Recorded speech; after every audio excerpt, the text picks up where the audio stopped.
penyulaman gitu ya, kecuali kematiannya serentak seperti yang tadi saya sampaikan di awal itu. Kemudian batas maksimal penyulaman berapa hari setelah tanam? Kalau kami mungkin sekitar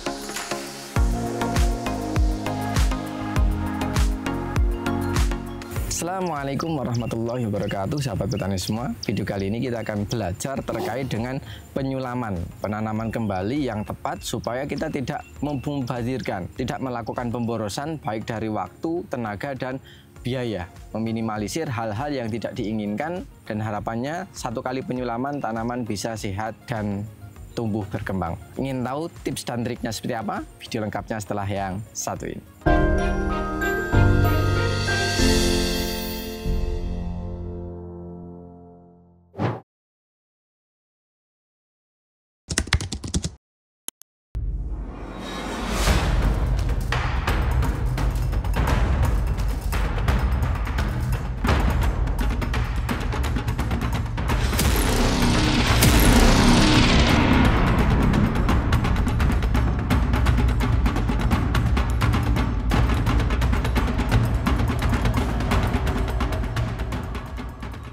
Oke, baik sahabat petani semua, kembali lagi bersama saya Zaki di channel Mitra Petani TV. Seperti yang telah saya jelaskan di awal tadi, kesempatan kali ini kita akan belajar terkait dengan penyulaman. Penyulaman itu apa? Penyulaman adalah kegiatan menanam ulang dari tanaman gitu ya. Jadi yang awalnya tidak tumbuh atau mungkin mati dan lain sebagainya, kemudian kita tanami ulang gitu. Yang awalnya sudah kita tanami, kemudian kita tanami kembali. Kira-kira apa saja yang mungkin perlu kita perhatikan gitu ya, karena mungkin banyak di antara teman-teman kita yang sudah melakukan penyulaman kok tanamannya mati lagi 2-3 kali penyulaman, tapi tanamannya tetap mati, itu tidak bisa hidup dengan cara optimal gitu. Nah, ini merupakan kelanjutan dari video kami sebelumnya ya. Jadi di video sebelumnya kita sudah belajar terkait dengan faktor atau hal-hal yang memungkinkan menyebabkan tingginya angka kematian pasca pindah tanam. Nah, di awal-awal pasca pindah tanam itu kan biasanya ada hal-hal yang mungkin kurang bersahabat dengan tanaman sehingga angka kematian sangat tinggi, dan video ini sudah kita jabarkan di video kami sebelumnya gitu ya. Jadi ada beberapa faktor yang mempengaruhi tingginya angka kematian. Nah, di video ini akan lebih spesifik membahas terkait dengan penyulaman. Mungkin teman-teman sudah banyak yang melakukan penyulaman, karena dalam budidaya tanaman kadang tidak sesuai dengan ekspektasi gitu ya. Ketika kita sudah menanam, kemudian harapannya tanaman itu akan tumbuh, kemudian dirawat, panen gitu. Tapi ternyata realitanya ketika kita berbudidaya tanaman itu baru pindah tanam saja sudah ada saja kendalanya. Nah, beberapa hal yang terjadi ketika penyulaman itu adalah kurang tepat, sehingga kadang penyulaman yang kita lakukan itu kurang efektif, sehingga nanti akan lebih boros terhadap waktu, tenaga, serta biaya. Nah, beberapa hal yang mungkin teman-teman perlu perhatikan sebelum melakukan penyulaman. Yang pertama itu adalah memastikan penyebab dari kematiannya itu apa gitu. Jadi teman-teman itu sebelum melakukan langkah penyulaman, silahkan diidentifikasi terlebih dahulu kondisi tanamannya. Tanaman ini mati gitu ya, tapi mati itu kan sebenarnya ada beberapa penggolongan. Ada yang mungkin karena dimakan moluska, ada yang karena dimakan nematoda, kemudian ada yang karena jamur atau bakteri, ada yang tersengat mulsa, atau ada juga yang mungkin terlalu jenuh akan air atau kekurangan air gitu. Jadi silakan teman-teman pastikan kembali tanaman yang mati itu penyebabnya apa. Silakan teman-teman coba dicabut, kemudian dianalisa kira-kira seperti apa berdasarkan ciri-ciri atau hal yang mungkin kemarin sudah kami sampaikan di video sebelumnya. Tentukan, oh ini kemungkinan besar matinya itu karena misalkan karena nematoda. Berarti langkah yang harus teman-teman ambil itu adalah berusaha mencegah nematodanya itu supaya dia tidak berkembang di dalam tanah. Ketika dimakan nematoda, otomatis berarti di bagian sistem perakaran itu masih ada nematodanya. Nah, langkah yang kita lakukan harusnya adalah meminimalisir nematodanya terlebih dahulu, jangan langsung dilakukan penyulaman itu. Jadi pentingnya kita melakukan analisa itu untuk memastikan langkah yang kita ambil itu sudah sesuai. Kalau teman-teman hanya sekedar mati kemudian disulam tanpa tahu penyebabnya, itu ada kemungkinan teman-teman akan kerja 2, 3, 4, bahkan mungkin 5 kali gitu. Jadi sebisa mungkin sebelum melakukan penyulaman, teman-teman melakukan analisa setepat mungkin, paling tidak mendekati gitu ya. Ketika itu nematoda berarti langkah yang teman-teman harus lakukan adalah menyiapkan nematisida. Gitu ya. Jadi kemudian kalau kira-kira yang penyebabnya adalah jamur atau mungkin bakteri, itu nanti beda lagi gitu ya. Jadi pastikan dianalisa terlebih dahulu faktor penyebab kematiannya itu apa.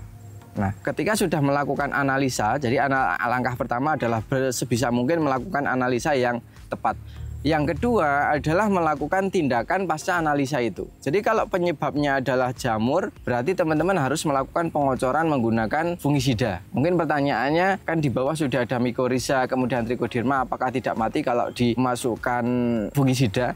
Ya kemungkinan akan terganggu, bahkan dampak terbesarnya akan mati gitu. Tapi silahkan itu dilakukan hanya di daerah-daerah atau di tempat-tempat yang memang mengalami kendala gitu. Jadi kalau tanamannya itu layu, baik bakteri atau jamur, silahkan mungkin fokusnya hanya di situ. Kalau mau tambah ya bisa di kanan kirinya, di maju satu, mundur satu, depan satu gitu. Jadi tidak harus semuanya dilakukan pengocoran menggunakan fungisida atau bakterisida, tetapi fokus di lubang yang berkendala. Jadi ketika diagnosanya adalah mengalami payu, khususnya penyebabnya adalah jamur atau bakterisida, silakan dikocor terlebih dahulu menggunakan fungisida di daerah-daerah yang mengalami titik kelayuan tersebut itu. Jadi pastikan langkah itu teman-teman lakukan terlebih dahulu, karena biasanya kalau tidak dilakukan karena jamurnya itu masih ada di dalam tanah itu. Jadi ketika kita mencabutnya, siapa tahu di sekitar perakaran itu jamurnya masih ada, sehingga ketika kita memasukkan bibit baru, ya itu akan menjadi inang kembali untuk fungi tersebut itu ya. Jadi sebisa mungkin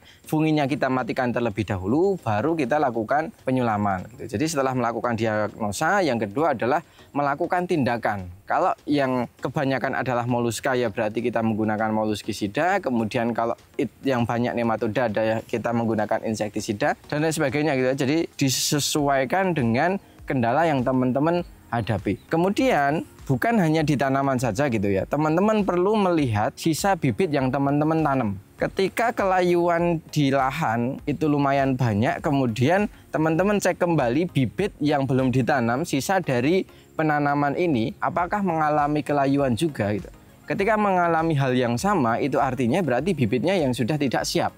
Makanya teman-teman perlu melakukan penggantian bibit gitu. Jadi bisa jadi karena sebenarnya layunya itu sudah dimulai dari bibit. Nah, jadi ketika sudah dimulai dari bibit, ketika kita menggunakan bibit yang sama, ya otomatis tingkat kematian akan tinggi gitu. Jadi pastikan kembali ketika di lahan sudah teman-teman pastikan, kemudian cek kembali bibit sisa penanaman ini apakah mereka juga mengalami layu dan mati. Ketika mengalami hal yang sama, berarti silahkan diputus. Jadi menggunakan bibit yang lain gitu, karena kalau di bibitnya saja sudah layu, berarti kemungkinan besar faktor utamanya adalah di bibit. Nah mungkin itu ya. Jadi pertama tentukan penyebabnya, yang kedua kita melakukan tindakannya. Selanjutnya setelah melakukan tindakan apakah bisa langsung ditanami? Sebenarnya bisa, tetapi kalau mungkin akan lebih baik lagi silahkan teman-teman masukkan pembenah tanah terlebih dahulu. Jadi seperti kita akan melakukan penanaman ulang di awal itu ya, tapi hanya fokus di titik-titik yang mengalami kelayuan atau kekosongan tersebut itu. Jadi silahkan mungkin teman-teman bisa melakukannya kembali menggunakan pembenah tanah, misalkan trichoderma, kemudian asam humat dan lain sebagainya gitu ya. Teman-teman bisa masukkan kembali, kemudian mengulangi penanaman di daerah-daerah yang mengalami kematian gitu. Jadi itu adalah 3 langkah yang mungkin bisa teman-teman lakukan supaya penyulaman itu bisa lebih efektif. Karena kalau tidak dilakukan seperti itu, sayang bibit yang teman-teman tanam itu bisa jadi mengalami kematian kembali. Kemudian nanti pertanyaan selanjutnya, ketika sudah dilakukan penyulaman, kemudian cara-cara tadi sudah dilakukan, tetapi kok kematiannya masih tinggi, apalagi penyebabnya adalah di sistem perakaran, khususnya adalah jamur. Kalau insek itu teman-teman bisa melakukan koncor insek gitu ya, tapi kalau jamur itu teman-teman kalau sudah penyulaman kedua atau ketiga, silahkan teman-teman bisa melakukan pindah lubang tanam. Jadi fungsi dari kita membuat lubang tanam ada lubang pupuknya itu sebagai salah satu langkah jaga-jaga. Manakala kalau kita kematian di area tersebut itu sudah berulang-ulang, kita bisa melakukan pindah lubang tanam itu. Jadi silahkan kalau sudah berulang kali teman-teman melakukan, ternyata kok kendalanya masih sama, itu bisa dilakukan pindah lubang tanam. Jadi yang awalnya di sini bisa teman-teman geser gitu ya. Jadi geser ke sebelahnya supaya bisa lebih aman gitu ya. Jadi geser atau pindah lubang tanam. Itu bisa teman-teman lakukan ketika sudah dilakukan berkali-kali kok kendalanya masih sama. Kemudian kemarin juga ada pertanyaan, jika angka kematiannya itu sangat tinggi. Nah, ketika angka kematian sangat tinggi, mungkin lebih dari 50-60%, itu mungkin menurut saya hanya ada dua kemungkinan. Yang pertama, bibitnya sudah tidak sehat. Yang kedua adalah lahannya yang belum siap. Mungkin di situ jamur atau patogen atau hamanya itu sudah terlalu banyak itu. Jadi ketika yang terjadi adalah seperti itu, bisa ditunggu dulu beberapa saat supaya kematiannya itu bisa benar-benar maksimal. Maksimalnya itu berapa, baru kita lakukan langkah gitu. Karena kalau lahannya itu yang belum siap, kita memasukkan bibit kembali pun itu menurut saya akan sia-sia. Kemudian waktu penyulaman yang efektif itu berapa hari setelah tanam. Sebaiknya ini dilakukan kontrol secara berkala gitu ya. Jadi 3 hari, kemudian seminggu setelah tanam, teman-teman melakukan pengecekan. Ketika sudah ada yang mati, bisa dilakukan penyulaman. Jadi lebih baik penyulaman itu sedini mungkin, karena kalau tidak dini nanti tanamannya itu kurang sejajar atau kurang seimbang gitu. Jadi lebih baik sedini mungkin ketika ada kematian langsung saja dilakukan penyulaman gitu ya, kecuali kematiannya serentak seperti yang tadi saya sampaikan di awal itu. Kemudian batas maksimal penyulaman berapa hari setelah tanam? Kalau kami mungkin sekitar 1 bulan ya, atau 30 hari setelah tanam.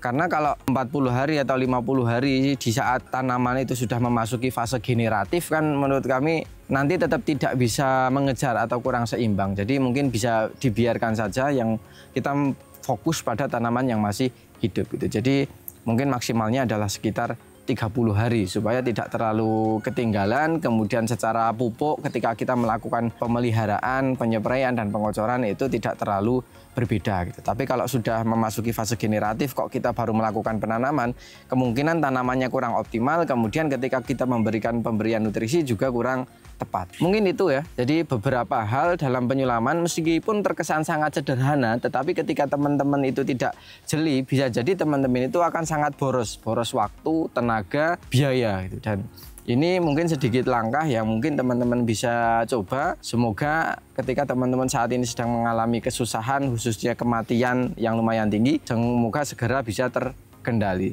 Mungkin itu. Jadi ada beberapa hal. Yang pertama adalah melakukan analisa atau diagnosa.